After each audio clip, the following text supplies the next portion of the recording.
अरे आइल बानी मैट्रिक के परीक्षावा हो बेटा फेल मत होइया।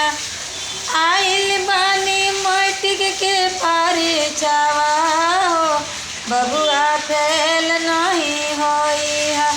12 घंटा बबुआ तोहर मम्मी डिप्टी कर 1,000 रुपया से तोहर के पढ़ावे।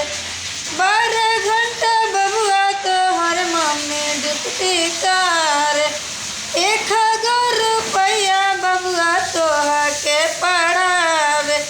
मम्मी जी के नमवा रोशन करिहा बबुआ फेल नहीं करिहा। पापा जी के नमवा रोशन करिहा बबुआ फेल मत करिहा। ध्यान लगा के दिहा तू परीक्षावा बबुआ फेल मत करिहा। मोदी सरकार बबुआ या नामा रखले।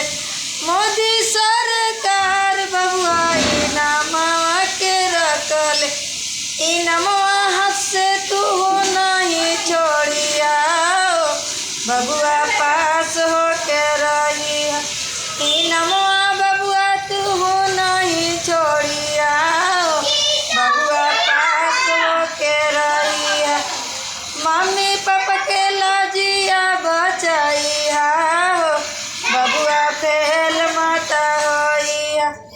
पैसा नहीं देविला तो मास्टर घरे भेजेला। पैसा नहीं देवेला तो मास्टर घरे भेजेला। बिना रे पैसा के परीक्षावा बबुआ तोहर के ना देवेला। बिना रे पैसा के परीक्षावा बबुआ तोहके ना देवेला।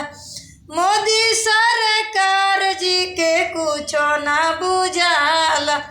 जेकर गरीबवन के एको गो ना पैसा ऊ कैसे बेटा बेटी पढ़ाई हो बबुआ फेल मत करिया।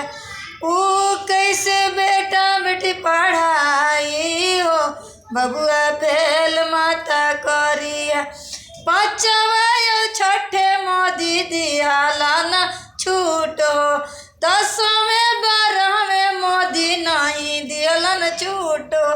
कैसे पढ़ाई 10वां 12वां के पढ़ाइया बबुआ फेल मत करिया।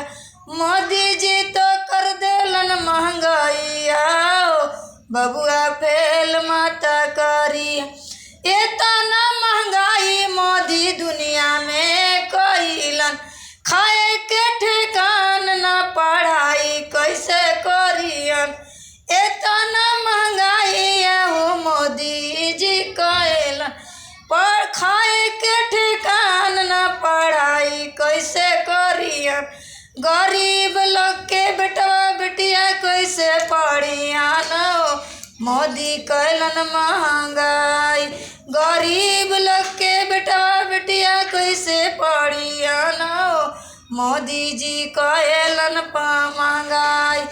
गैस खाली दे दिहलन राशन नहीं दिहलन।